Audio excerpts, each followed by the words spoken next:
Blocking, a fascinating part of volleyball where the defending players must correctly read the opponent's intent and then block the ball in order to return it to the opponent's half, ideally to score a straight point. Blocking is one of the most challenging activities in volleyball, and training it hurts a bit. But don't worry, we will teach you everything in our International Volleyball Academy.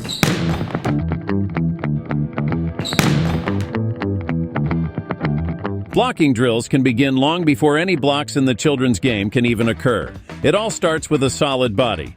Those who want to block well must get an idea of what strong arms and a stabilized core are. For example, if a blocker doesn't strengthen his arms, this is what happens.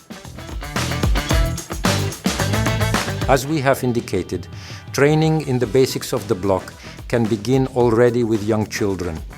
The basics are a solid core and stretched arms lifted up in front of the face and hands with fingers splayed in extension of the forearms. Then there is the so-called hook. This is the term for a solid core. Arms and legs that resemble a hook in shape. We practice it on the ground, for example, and the children quite enjoy such exercises and may not yet have any idea of the importance of it for future blocking. So we will remember that the prerequisite for the success of the block is a strong core and strong arms. Bringing the hooks and the strength of the torso and arms into play we see in the performance of the top Czech representative in a successful block. The overball exercise, which is similar to blocking, is performed first on the ground lying down, then standing on a bench. At first it is just strength, then we coordinate the upward movement of the arms in relation to the flying ball. The arms must be as close together as possible, otherwise it turns out like this. This is already an imitation of synchronized arm action against a potential attacker, whom the blocker is trying to prevent from his intention. This is where the Czech opposite hitter learned the strength of the Finnish block. The next phase of the drill is to establish the correct idea of how the hands should penetrate the opponent's field of play when blocking. This is because setting the correct arm angle is crucial to the success of the block. Start the drill on a low net while standing on the ground. The arms should not rise upwards, but forward up in front of the face. And the hoop will serve us well for this in the beginning. At first we just reach for the ball and pull it to our own side. Then we imitate a block against a thrown overball. We consistently make sure that the hands, starting with the fingers, penetrate immediately to the other side of the net. If this is not happening, it may look like this. But we'll deal with that in the future.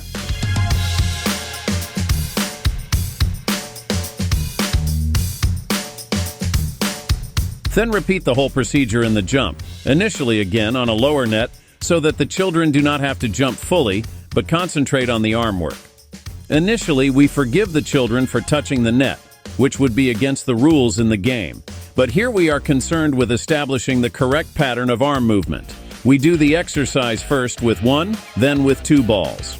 The important thing is backward movements of the bent arms, which helps the children to jump higher, but also their movement defines the distance from the net.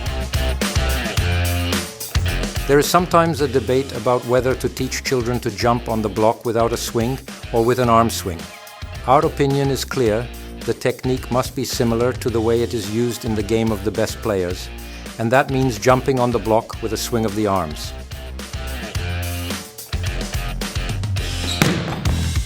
Then imitate the block with a jump again. For the reasons mentioned above, we are still working on a lower net, but this exercise brings the player very close to what can already be called a block.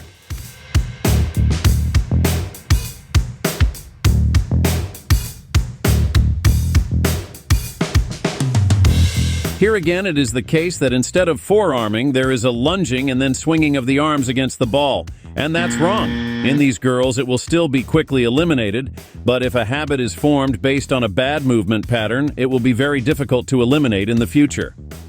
A similar mistake is if the arms are going correctly, but the wrists are twisted backwards.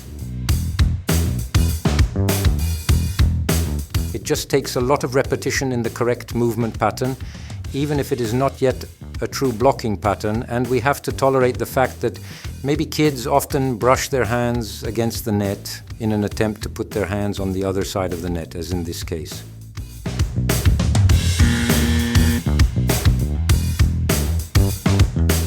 So we have the basic movement habits established. It will take a while to block like the top players do, because that will also require reading the play correctly, timing the block, finding the right jumping spot, and so on. However, we have done enough so that in the future, bad technique won't be barriers to good blocking. And now we're going to the high net.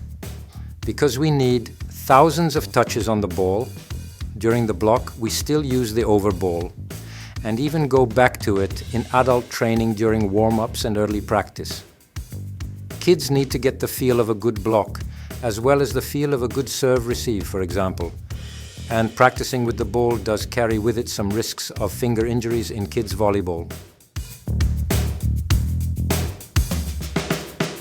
The road to good blocking is still a long way off, but we need to start earlier than we previously thought.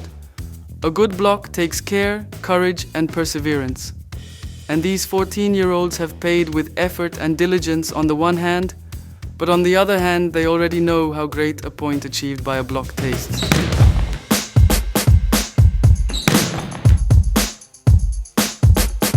Stabilize the core and raise the arms upwards in front of the face with hands spread and fingers extended in line with the forearms.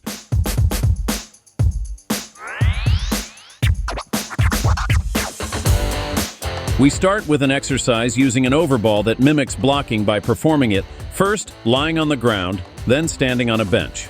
Coordinate the upward movement of the arms in relation to the flying ball. Create the correct mental image of how the hands should penetrate the opponent's court when blocking.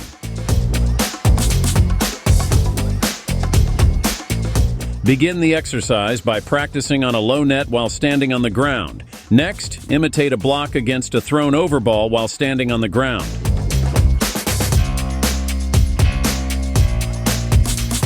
Reach for the overball on a lower net while jumping. Block the overball on a lower net while jumping. Block the overball on a net at the normal height.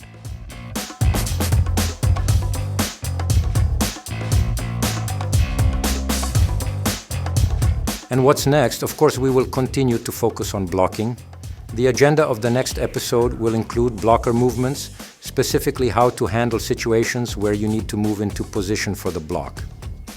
After that, we will start blocking with a real ball. Initially, this will be in controlled conditions, because if the children's hands are not prepared, block training can be very dangerous. Let's not forget that children can start spiking hard at an early age, but their ability to block correctly is usually not yet developed to match this.